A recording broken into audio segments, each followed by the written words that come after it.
కూటమి ప్రభుత్వంపై మాజీ ఎమ్మెల్యే సింహాద్రి రమేష్ బాబు మండిపడ్డారు. వైసీపీ నాయకులు కార్యకర్తలపై దాడులు చేయడమే తప్ప ఇచ్చిన హామీలు ఒక్కటైనా నెరవేర్చారా అని ప్రశ్నించారు. తన ప్రాణం ఉన్నంత వరకు వైసీపీని వీడేదే లేదని, వైసీపీ అధినేత జగన్ వెంటే తన ప్రయాణమని స్పష్టం చేశారు.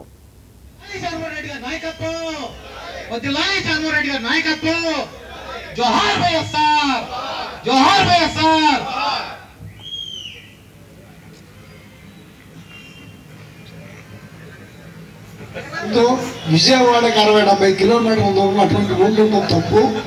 ఆ బ్రిడ్జ్ శాంక్షన్ చేసి నబార్డు నుంచి 109 కోట్లు వచ్చినాయి. ఈ ఎస్టిమేట్లు ఎన్ని అయ్యేటప్పటికి ఎలక్షన్ దగ్గరికి వచ్చింది, టెండర్ పిలిచారు. అప్పుడు ఆ టెండర్ వేయడానికి ఎవరు రాల. అప్పుడు 8 నెలల ముందు చంద్రబాబు నాయుడిని అరెస్ట్ చేసిన దాన్ని చాలా క్యాష్ చేసుకున్నారు. ఆ వయసులో చంద్రబాబు నాయుడిని అరెస్ట్ చేసి జీపులో తీసుకొచ్చారు. మా ఇంటి సుమని ఇక్కడ ఆఫీస్లో పనిచేస్తాడు. కూర్చుని మీ కుల హత్తుల్లో దాన్ని తేల్చుకోండి, నేను లేచి వెళ్తున్నా, మీరు లేచిదామన్నా.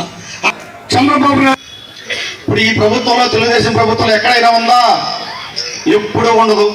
ఒకటే ఉండతాయి, వాళ్ళ పార్టీ జన్మభూమి కమిటీ లాంటి మనుషులకి, వాళ్ళ చుట్టాలకి, వాళ్ళకే ఇచ్చుకునే పని. కానీ పేదవాడికి ఇచ్చే పథకం ఏది ఉండదు. అది గతంలో 14-19 చూసాం. అది కూడా ఇప్పుడు మళ్ళీ అదే కంటిన్యూ అవుతా ఉంది. అందుకని ఆ కార్యకర్తలు కష్టపడి పనిచేస్తున్నారు. మా కార్యకర్తలు ఏముంది, ఊళ్ళోకి వెళ్తే గౌరవం లేదు. ఇందా చెప్పాడు పృథ్వీరాజు గారు, ఎవరిచ్చారయ్యా పెన్షన్ అంటే వాలంటీర్ ఇచ్చారు. ఎవరిచ్చారే 22A? ఇవాళ గవర్నమెంట్ హాస్పిటల్ ఏమవుతున్నాయి, 108 మన 4 రోజులు ఆయిల్లాగా ఆగిపోయింది. తెలుసా మీకు ఎందుకు ఆగిపోయినాయి? జగన్మోహన్ రెడ్డి ప్రభుత్వం వచ్చినారా 108 ఎప్పుడన్నా ఆగినాయా?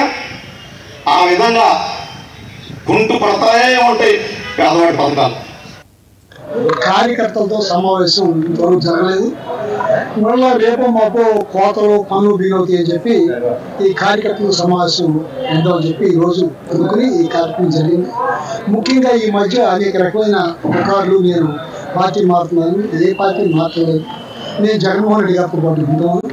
ముఖ్యంగా ఇంకో విషయం ఏంటంటే, ఇవాళ రాష్ట్రంలో అధికార పార్టీ కంటే కూడా తెలుగుదేశం కంటే కూడా జగన్మోహన్ రెడ్డి గారు బలంగా ఉండాలని మేము అందరం నమ్ముతాం. కారణం ఏంటంటే, ఏ విషయం మాట్లాడదలుచుకున్నా అధికార పార్టీ జగన్మోహన్ రెడ్డి గారి పేరెత్తకుండా మాట్లాడలేదు.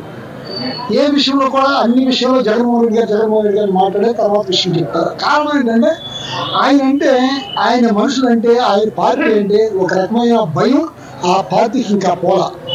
164 సీట్లు వచ్చినా ఆ భయం పోకుండా ఉంది. కారణం ఏంటంటే, ప్రజలందరూ మళ్ళా జగన్మోహన్ రెడ్డి గారిని కవలుకుంటారు. ఆయన ఇచ్చిన వాగ్దానాలు, సూపర్ 6 వాగ్దానాలు ఏవి నెరవేర్చలేకపోయాం. ఎన్ని రోజులు డైవర్షన్ పాలిటిక్స్ చేసినా అది జనానికి గుర్తు లేకుండా పోవటం లేదు. ఈ సోషల్ మీడియా ప్రజల్ని సమర్థం చేస్తుంది, ఆ విషయాలన్నీ చెప్పగలుగుతుంది. అందుకని సోషల్ మీడియాని గొంతు నొక్కే వేళ దాన్ని లెక్కకుండా తొక్కిపెట్టాలని చెప్పి ప్రయత్నం చేస్తున్నారు. వాళ్ళ ఈ కేసులన్నిటికీ కారణం అదే. కానీ వాళ్ళకి TV5 ఉండా, ABN ఉండా, ఆంధ్రజ్యోతి ఉండా, ఈనాడు ఉండా, ఎన్నుండా సోషల్ మీడియాతో